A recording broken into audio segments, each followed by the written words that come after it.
Dear friends, welcome to Fegin Live channel. Today is Wednesday, 25th of March. Time is 9 p.m. in Kiev and 10 p.m. in Moscow. We have another stream on our channel, and we have Yuri Felshtinsky as our guest tonight. Hello, Yuri. Hello, thank you very much for your invitation. We're always happy to see you. Today we decided to discuss the subject of the nuclear program of Iran, and we called it "Is Iran's nuclear program over?" And the question remains quite relevant and urgent in the context of the ongoing war and everything that surrounds it. And it is because there is another question: did the coalition manage to destroy Iran's nuclear program? Given that the war continues and the political result of the war is not achieved, we can discuss whether the military result was achieved or not. But what's important here, if the political system in Iran remains, is it possible that they'll use the enriched uranium to build nuclear weapons, and that they will receive outside help to do it? And here we imply Moscow or North Korea or some other allies of Iran, those allies that can actually help Iran. So we have more than 2,000 viewers by now. So please share the links to this channel and to the stream, like it, subscribe to the channel, check the bell icon to receive notifications about our future streams. So Yuri, let's start with the first question. Do you have a feeling, given what you see, what you read, the information that is available to you in the United States, do you think that Iran doesn't have a capability to build nuclear weapons on its own? I think that at this point it becomes clear that Iran actually has the capability to build nuclear weapons. But what is also clear that no one will allow Iran to do it. I think it's obvious. We can see numerous attempts of Israel, and recently with the help of the United States, they do everything to prevent Iran from developing nuclear weapons. And I would say that they do it actually quite successfully.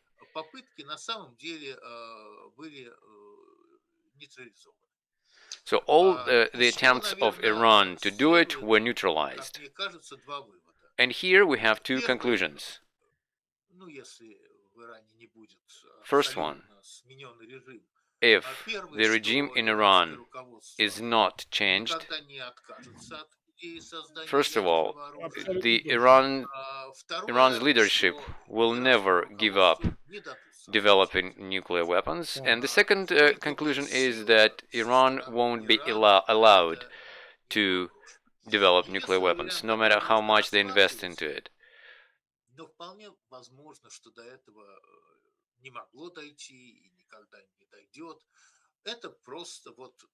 And the only option that could be considered, this is export of nuclear weapons from Russia. But for this, they don't have to develop their own nuclear weapons. For this, they need to receive it from Russia, as Russia actually was threatening the world that Russia will hand over its nuclear weapons to Belarus. And now, as we see today, Russia didn't decide to do that. And based on the opinion of different experts, we can say that confidently.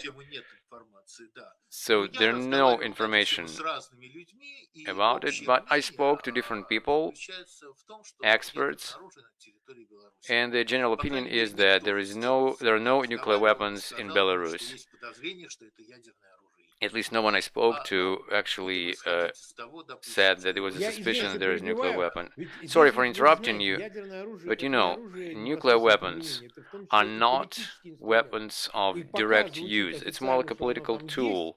And while they say officially that nuclear weapons exist in Belarus or in other countries, Moscow uses it to pressure, to escalate, to blackmail, and maybe Iran needs it also to use it as a political tool. So whether they have it or not, but they may use it as a threat. Yes, you're absolutely right. Because it's a double-edged sword.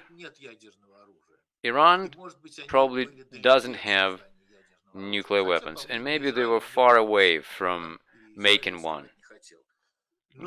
But Israel had a different opinion and didn't want to take risk.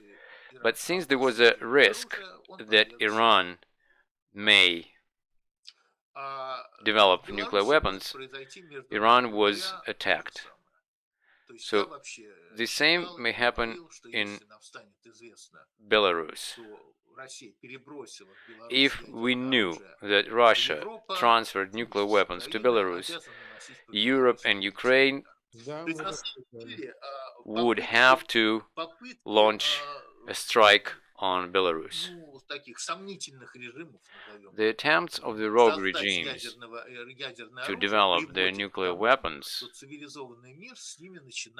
brings the civilized world in a situation where they have to fight with those regimes using military force. And this is what we see in Iran. If Iran declared, at least declared, that they were not going to develop nuclear weapons, that they were not going to keep their nuclear program running, so probably Israel and the US wouldn't attack them. So it's a double-edged sword. So what is it?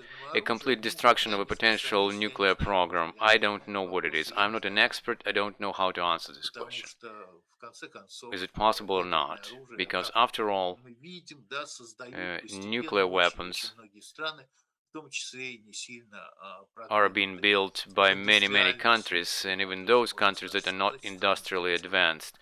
We can even call them third world countries, and they have the capability to build nuclear weapons. And in prospect, any country can do that, and that poses a certain problem. And this problem indicates that we need to find a way to make an agreement with such countries, and that those countries will not build nuclear weapons. As, for example, they made an agreement with Belarus, Kazakhstan, and Ukraine that these three countries will give up their nuclear arsenals, but for some reason they gave it to Russia. But this is a separate topic.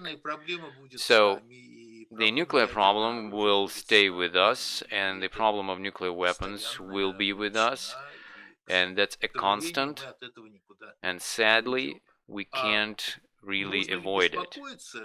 Should we be concerned today that Iran can develop nuclear weapons? I think that today we don't have this threat. Besides two recent attacks on Iran in June and now demonstrated to us that Israel, and together with the United States, though we know that position of the United States can change, Israel and the US can fix this problem, and they can prevent Iran from building nuclear weapons. Besides, as we know, Israelis also hunt down Iranian scientists who work on the nuclear program, and attacks of Israel on Iran's nuclear program, they are multifaceted, they are constant, and this is something that Israel is doing very well. More than 5,000 viewers joined us, 1,500 liked our stream, and we're just 10 minutes in. So it would be great if you support us, if you subscribe to us and share the link to the stream, like it. So we'll continue. Yuri, then I have another question. Why in the United States, and based on your words, they do understand that they shouldn't let Iran have nuclear weapons, let alone use nuclear weapons, why fixing this problem doesn't have a high level of support? I'm not talking about Trump here because his level of support is low and he's about to lose November elections. But this goal to make the Middle East safe and to make the world safe, and why they say, and like MAGA groups and other people who say that it's not their problem. But Iran and its nuclear program impacts everything, let alone the Strait of Hormuz, everything, oil, gas. We can see it now, how all that influences prices of fuel, and the well-being of Middle East ensures stable prices of oil, and for consumers it's stable fuel prices, and let alone the direct security and the source of terrorism that Shia Iran was. So why the level of support is so low for Trump's actions? I can tell you what the reason is. As everybody knows in the world, America is split 50-50, Democrats and Republicans. I would even say that America is split into the two groups of people, those who support Trump and those who don't. And those who don't support Trump, and today, arithmetically speaking, it's more than a half of the voters. They don't support anything that Trump does. Nothing. No matter what he does, they don't support him. I can give you an example. A pretty nice operation to kidnap Maduro, the president of Venezuela. Who could have objected it? But the support of it was very weak. Now we're talking about the Democrats, about anti-Trump group. Now let's look at the Trumpists, who support him with their feet and hands, no matter what he does. But there's another problem here. They seriously believed that what Trump promised them, and he promised them that America will be isolated, that America will be focused only on its own domestic issues. He also promised that he will save on foreign policy operations, and he promised them the decrease, not increase, of oil prices. And obviously, these people are not interested in Iran, in Europe. They're not interested in the security of the world. They're interested in the well-being of the United States, how they understand it. This is why they voted for Trump. This is what Trump promised them. And now it turns out that they've been fed with a standard program when America is involved in international conflicts, and America has to pay for those conflicts. And of course, these people are disappointed with Trump. It's not that they will shift to Democratic positions and they'll support Democrats during next elections, but it may be that they won't support Trump anymore because Trump disappointed them. And according to the latest public polls, Trump has the lowest level of support at 36%, I think, and it's the lowest throughout his presidency, which is not surprising. It actually happens quite often when during the presidency the level of support fluctuates.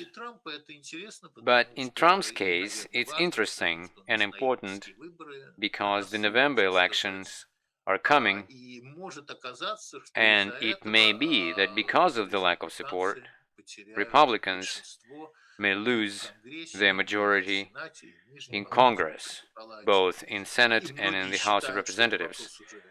And many people think that it's a done deal, that Republicans will lose their majority. But I don't think it's a settled matter.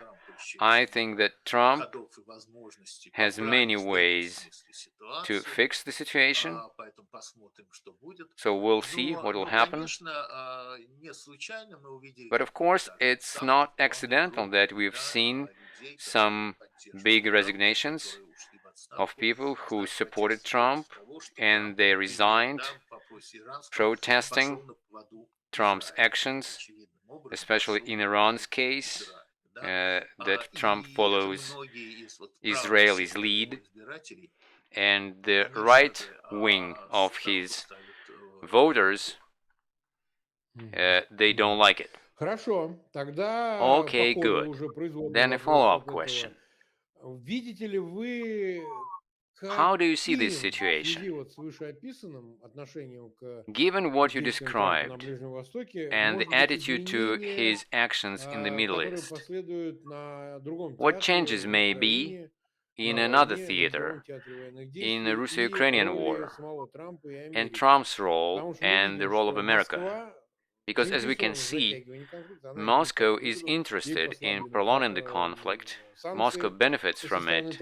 Trump partially lifted the sanctions, and now Moscow can trade its raw materials, export it to different consumers. It can export to India, and the oil price doubled.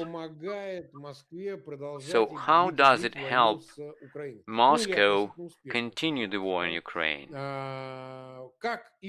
How else does the war in the Middle East impact the war in Ukraine and a possible loss of the Islamic Republic ally to Moscow? How does it impact the war in Ukraine? It is a very interesting situation. And later, I will give you an analogy that will help us figure out what is going on. The only country that is interested in this war, the only country in the world that is interested in the war is Russia. No one else is interested in the war. You mean the Middle East war? Yes. The war in Iran? Yes. Israel was interested in conducting the operation with the help of the United States to destroy nuclear sites of Iran. And this mission is successfully accomplished. But Israel was not interested in prolonging this war. The same thing with the United States. The United States took part in this operation, but the United States as a state didn't have a goal to wage a war for many months, like in Afghanistan or in Iraq. And of course, Iran is not interested in any military actions against it. And the Arab neighbors are not interested in that either. And the Europeans are not interested in that either, because they suffer from high oil prices. And the only country that benefits from it is Russia, because the war increases oil prices, and Russia benefits from it. And it distracts European countries from the war in Ukraine. And of course, now Europe has other additional problems linked to Russo-Ukrainian war. And possibly it may influence financial and military support of Ukraine by Europe. Who knows? I think that the treaty to start the military action against Iran was made during the meeting of Trump and Putin in Alaska. And in Alaska, maybe decades later, some historian will tell us what happened. Yes, they made a treaty to divide the world. How Trump and Putin understood it. And as a part of this treaty, Trump gets both Americas, South and North America, Greenland, and Iran. And Putin will get the right to continue the war in Ukraine and to conquer Europe. And here, let me remind you one historical analogy.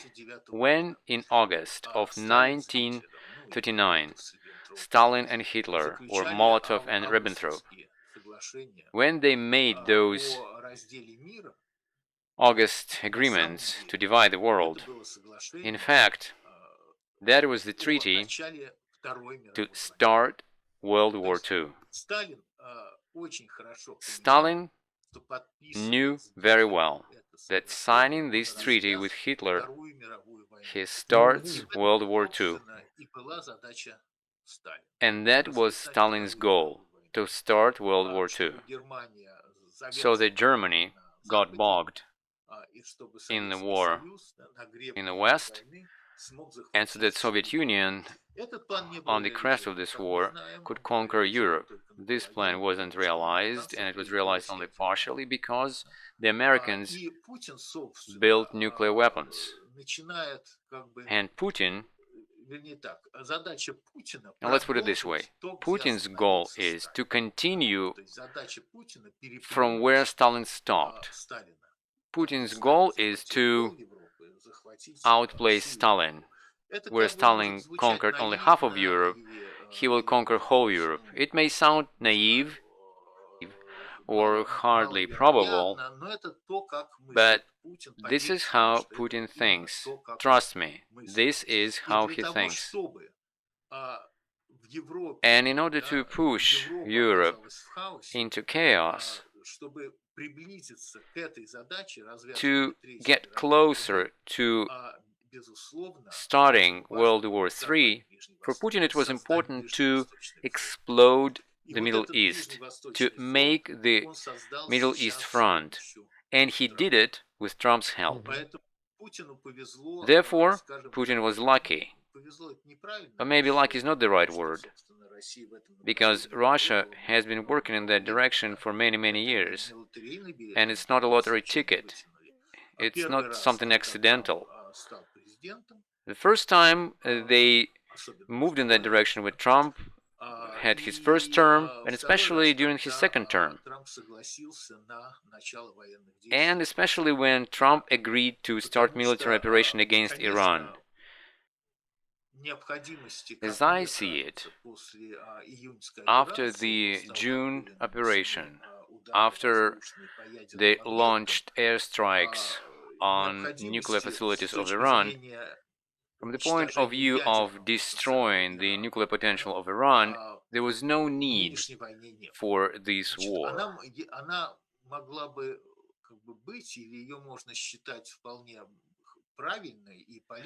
The war would be useful and right if there was a goal to change regime in Iran. But I think that Israel doesn't have this goal because Israel doesn't really believe in beautiful Iran of the future. Some of us don't believe in beautiful Russia of the future, while Israelis don't quite believe in a beautiful Iran of the future. And maybe it's more comfortable to have a mild government in Iran, but Israelis always count on the worst case scenario than the best case scenario. And I think Trump doesn't have this idea of changing the regime in Iran, changing it for a more democratic one. I don't think he has this goal, because first of all, he doesn't believe in democracy in general, and as we can see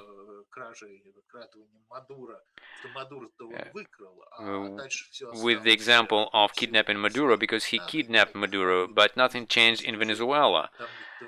Nobody made any attempts to change regime in Venezuela. And I think the same will be happening in Iran.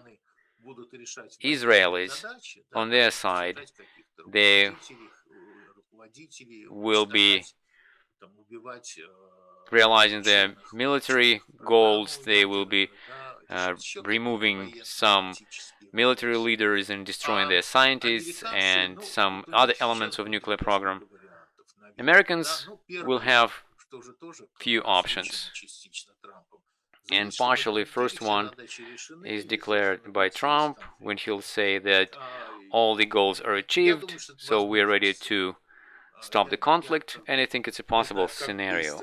I don't know how quickly this scenario happens, but I think it's a possible one. But in fact, we can see how they concentrate military troops around Middle East. So the on-the-ground operation is possible, yes. And this scenario is possible, and it fits the view of Trump, how he solves problems. He heard that there is this island, that 90% of oil goes to this island, export oil from Iran.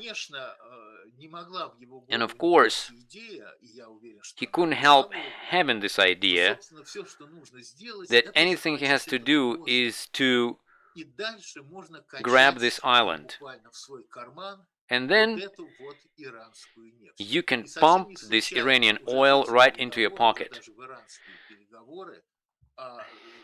And it's not accidental that in the Iranian talks they brought there Witkoff and Kushner, because these two guys are only about money. They are not about politics. These are all money matters. So I think that this landing operation, we can see how it will be arranged from the military point of view. I don't know, I'm not an expert, but I think this is what we can see on the surface. Trump says America needs to take over the island, pump the oil, sell the oil, and explain it to Americans that the war in Iran is economically profitable and America will make money from it. It's not going to spend money, because now America is spending about $1 billion a day, approximately. I don't know exactly. But Trump will say that America can also make money from the war. Trump asked for congressional support to increase budget by $200 billion additionally to the Pentagon budget. Given that they spent $1 billion a day, it tells us that this is a budget for 200 days of war. Maybe these 200 days of war not only with Iran. Maybe they included Cuba here, or maybe some other countries like Venezuela, or maybe Nicaragua. Imagination can be limitless. But nevertheless, since all of it is asked for the war in Iran, it seems that Trump is planning to have this war for long.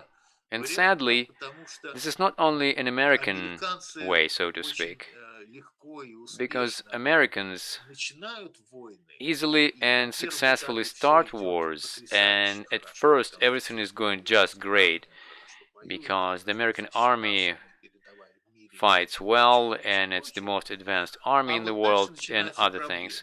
But then problems begin, because it turns out that in order to support a political regime that would be relatively friendly towards America. So they need to have boots on the ground. And then everything goes to Afghanistan scenario, Iraq scenario, or Vietnam scenario. And it ends the same way it ended in Vietnam, Iraq, and Afghanistan. Is it possible that as a result of everything that's going on, Iran will be thrown in the many years of war that will be half civil war and then half terrorist war, when they'll have different terrorist groups that will be fighting to each other and to the outside world, and it may seem that the whole thing will end according to Iraq scenario, and I think the chances are pretty big.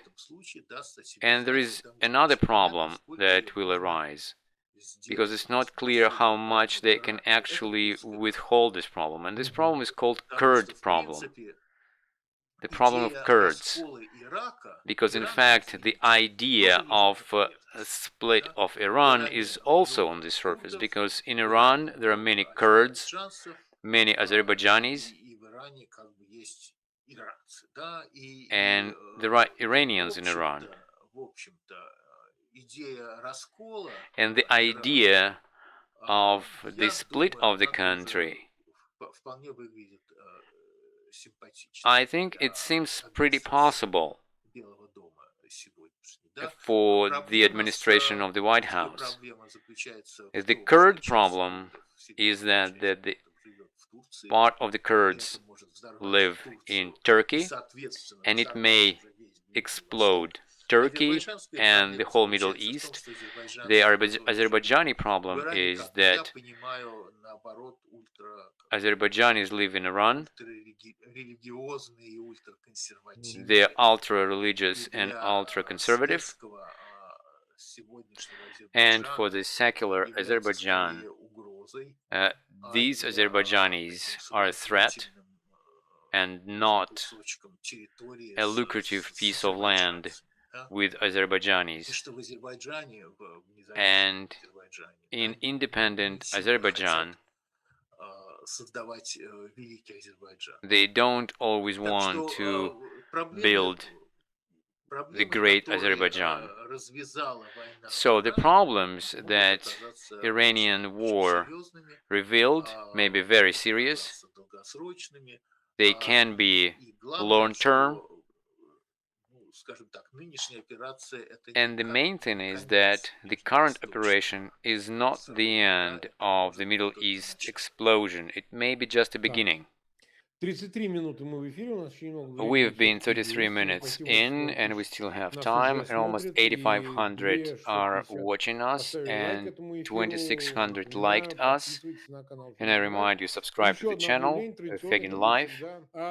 Yuri, let's touch on the nuclear program again, but look at it from a different perspective.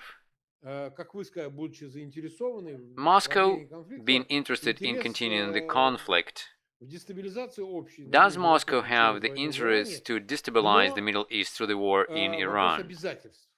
Does Moscow have obligations? Because Moscow signed an agreement with Iran cooperating, and there is a military component there. There is no direct clause there about military troops on the ground in Iran, but nevertheless, they agreed on certain matters of cooperation in the peacetime. So the question is Moscow ready to sacrifice another ally, whether it's virtual ally or practical ally? Is Moscow ready to take extreme measures, like transferring nuclear technology or nuclear weapons to Iran, just not to be too exposed in Asia? But China and North Korea are separate subjects. Putin's primary goal is to conquer Ukraine. For him, It's like Jewish complex of Hitler. For Putin, it's Ukrainian complex. He wants to conquer Ukraine. Well, Hitler ended up badly. Because by conquering Ukraine, he's automatically moving on Europe. And this is what he's going to do, in his opinion. And without conquering Ukraine, he can't move on to Europe. He doesn't have a second army, and this army now is involved in fighting Ukraine. Putin understands that, Ukraine understands that, and Europe understands that. In order to achieve this goal, and again, I emphasize, this is a global goal. To realize this goal, he's ready to sacrifice everything. He is ready to sacrifice Venezuela, Cuba, Iran. In fact, he sacrifices his numerous traditional allies to achieve his goal. And his hope is that after he deals with Europe, he will be able to restore easily his influence in those traditionally Soviet territories where the Soviet Union had a great influence. But for him, Europe is much more important now. Well, he doesn't really lose Iran as an ally, because let's be frank, Iran doesn't really have allies. What allies? Russia is probably the only one. Even China doesn't like the conflict, because China receives a significant percentage of Iranian oil, almost 90% of it, bought by China, and almost 40% of all imported oil to China is Iranian oil. So that's why China is interested in finishing this war as soon as possible. And obviously, there is a certain contradiction with the interests of the Russian Federation that is interested to prolong the war as long as possible. So that's why Iran is not abandoned. It is more like it is sacrificed by Russia for its more important interests.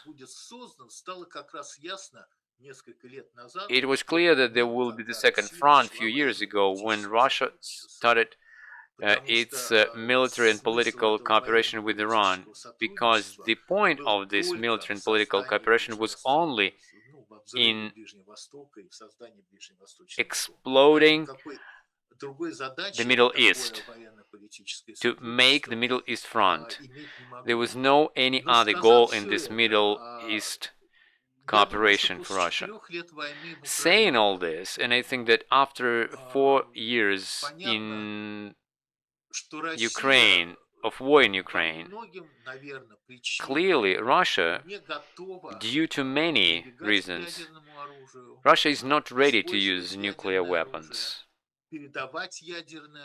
to transfer its nuclear weapons. For some reason, we may try to analyze it, but there are reasons that Russia doesn't do it. They don't use nuclear weapons in the war with Ukraine. They didn't transfer nuclear weapons to Belarus, and they didn't transfer nuclear weapons to Iran. When Russia and Iran made this treaty, military treaty, the main danger was that Russia would help Iran finish nuclear program and build nuclear weapons. Nevertheless, that didn't happen. So Russia is very cautious in terms of giving nuclear weapons to someone else. And I don't think that Russia is concerned about the formal political issue. And they're not concerned about breaking the non-proliferation treaty. I think the reasoning is very practical. and maybe even the one that control over nuclear weapons, they don't want to give it up. And using or not using nuclear weapons, it's another issue. And Putin actually declared the concept at the beginning of the war that in thermonuclear war, Russia will be a winner, and it was a serious change in the concept of the Soviet Union that there cannot be a winner in the thermonuclear war. And saying that Russia will win in the nuclear war, clearly the consequences of using the nuclear weapons cannot be calculated. And here I'm not talking about if the missile reaches the target or not, whether the radiation cloud will be blown towards Russia. These are all technical points.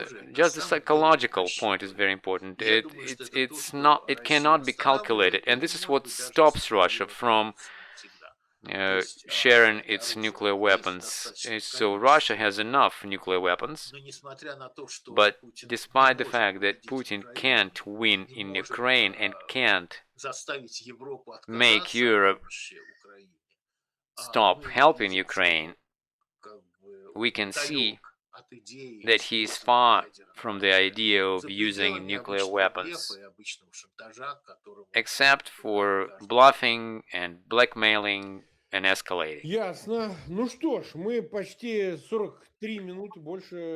We've been on air for more than 43 minutes.